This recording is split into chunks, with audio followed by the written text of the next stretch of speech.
alien শব্দটো এনেকুৱা এটা মিষ্টিৰিয়াছ শব্দ যে যাক আমি শুনিলে এনেকুৱা এটা বিচিত্ৰ টাইপৰ প্ৰাণীৰ ছবি মনলৈ আহে আৰু এই পৃথিৱীত বহুতো মানুহ এনেকুৱা আছে তেওঁলোকে এলিয়েনৰ ওপৰত বিশ্বাস নকৰে লগতে বহুতো মানুহ এনেকুৱা আছে যে তেওঁলোকে এলিয়েনৰ এক্সিষ্টেঞ্চৰ ওপৰত বিশ্বাস কৰে যদি আপোনালোকে এলিয়েনৰ এক্সিষ্টেঞ্চৰ ওপৰত বিশ্বাস নকৰে তেতিয়াহ'লে এই ভিডিঅ'টো চাই আপোনালোকে নিশ্চয় ভাবিবলৈ বাধ্য হ'ব যে সঁচাকৈ এলিয়েন আছেনে চ' আমি আজি এই ভিডিঅ'টোত এলিয়েনৰ এক্সিষ্টেঞ্চৰ ওপৰত কিছুমান প্ৰুফ আনিছোঁ এই প্ৰুফ চাই আপোনালোকে নিশ্চয় এলিয়েনৰ এক্সিষ্টেঞ্চৰ ওপৰত বিশ্বাস কৰিব চ' ব'লক ভিডিঅ'টো আৰম্ভ কৰোঁ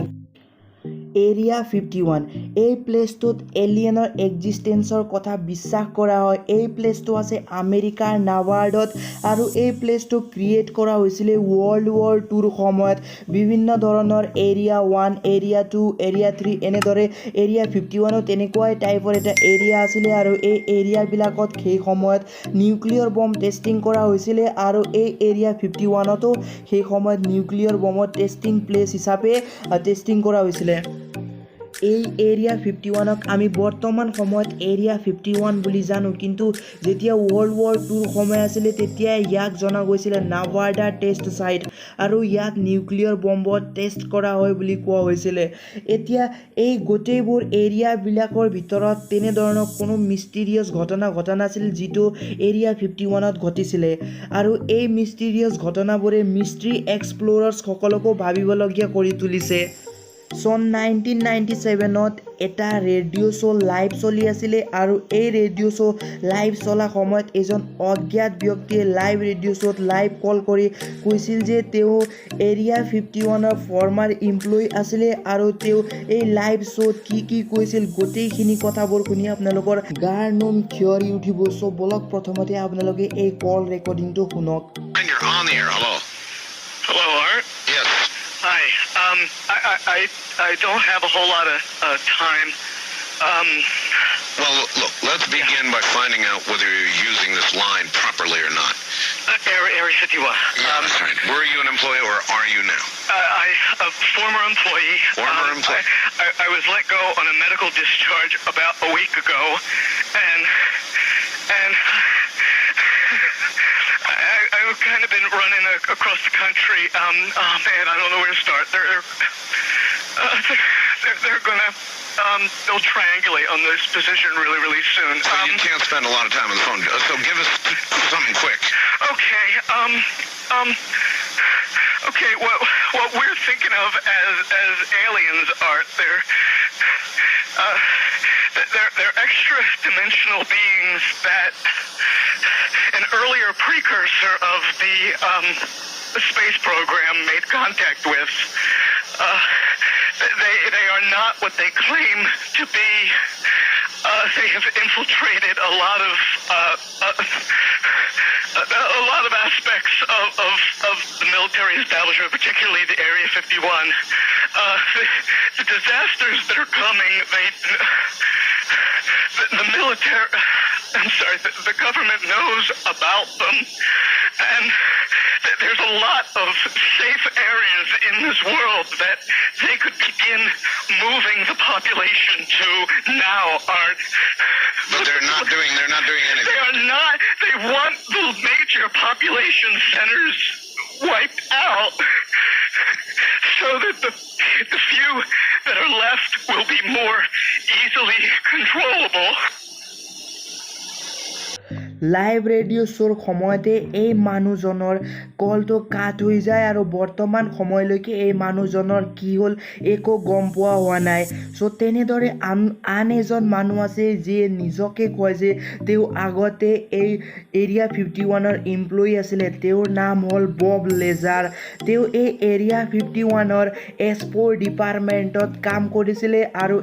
এই ডিপাৰ্টমেণ্টত তেওঁলোকে এলিয়েনৰ যি ভেহিকল থাকে বা যাক যাক UFO বুলি কোৱা হয় এই UFO বিলাক কেনেকৈ আকাশত ইমান তীব্ৰ গতিত উৰে লগতে ফিউল নথকাকৈ ইমান দূৰলৈকে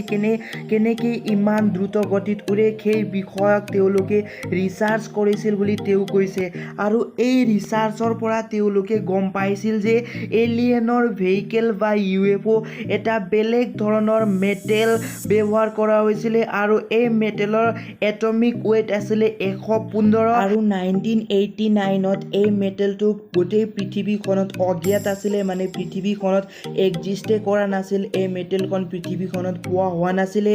আৰু এই মেটেলে এণ্টি গ্ৰেভিটি ক্ৰিয়েট কৰিব পাৰিছিল সেইবাবে এলিয়েনৰ এই UFO বা ভেহিকলবিলাক ফিউল নথকাকৈ ইমান দূৰলৈকে উৰিব পাৰিছিল লগতে ইমান তীব্ৰ গতিত উৰিব পাৰিছিল বুলি তেওঁ কৈছিলে কিন্তু ইণ্টাৰেষ্টিং কথাটো এইটো হ'ল যে যি মেটেলৰ কথা বব লেজাৰে 1989ত কৈছিলে যাৰ এটমিক ৱেইট 115 আছিলে একচুৱেলি এই মেটেলটো ডিস্কভাৰ হৈ গ'ল 2003 চনত এই পৃথিৱীখনত কিন্তু এই মেটেলৰ কথা আগতে কৈছিল বব লেজাৰে 1989ত আৰু এই মেটেলৰ নাম হ'ল আনন'ন পেণ্টিয়াম আৰু ইয়াৰ যি এটমিক ৱেইট এইটো 115 চ' আপোনালোকে নিজে ভাবক যে এই কথাটো আগতে বব লেজাৰে কৈছিল যে যি এলিয়েন আছে তেওঁলোকে নিজৰ UFO হওক বা ভেহিকল হওক অতি সহজতে এণ্টি গ্ৰেভিটি ফ'ৰ্চ ইউজ কৰি উৰাবলৈ এই মেটেলটো ব্যৱহাৰ কৰিছিলে লগতে ফিউল নথকাকৈ অতি তীব্ৰ গতিত আকাশত উৰিবলৈ এই মেটেলটো তেওঁলোকে UFOত ব্যৱহাৰ কৰিছিল বুলি বব লেজাৰে নিজে কৈছিলে আৰু এই মেটেলটো একচুৱেলি 2003 চনত ডিস্কভাৰ হৈ গ'ল যি মেটেলৰ কথা 1989ত বব লেজাৰে কৈ দিছিলে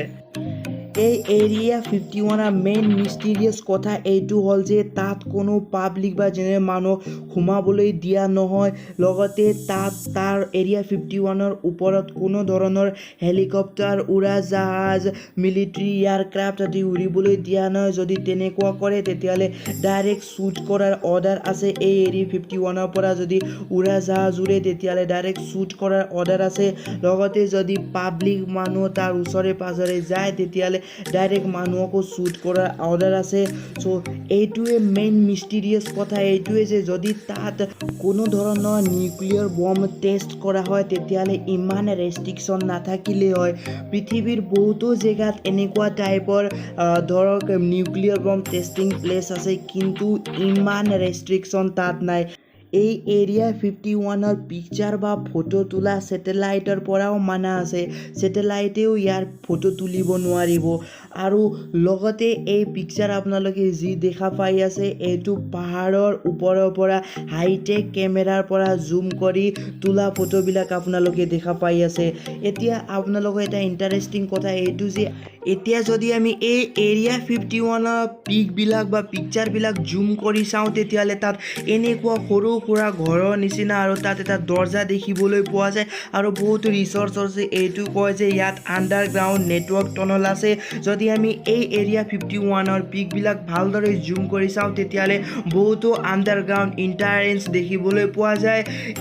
যেনেকৈ হিন্দীত এটা কথা কয় ন হাতীকে দাঁত দিখানে কি অলগ হতে আৰু খানে কি অলগ হতে তেনেদৰে ইয়াৰ যদি আমাক ওপৰৰ পৰা যি দেখিবলৈ পাই আছোঁ এইটো ধৰক 10% দেখিবলৈ পাই আছোঁ কিন্তু তাৰ আণ্ডাৰগ্ৰাউণ্ড মানে মাটিৰ তলত যি চলি আছে এইটোৱে মেইন হয় আৰু তাত কি চলি আছে এইটো কোনেও নাজানে কিয়নো ইমান ৰেষ্ট্ৰিকশ্যন আছে যে তাত কোনো পাব্লিক মানুহ গ'লে তাত ডাইৰেক্ট শ্বুট আউটৰ অৰ্ডাৰ আছে লগতে ইয়াত কোনো ধৰণৰ ড্ৰোন কোনো ধৰণৰ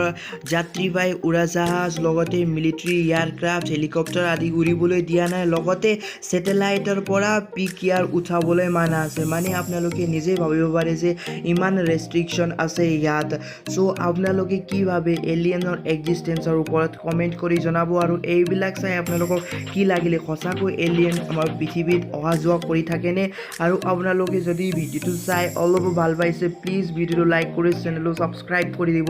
থেংক ইউ ফৰ ৱাচিং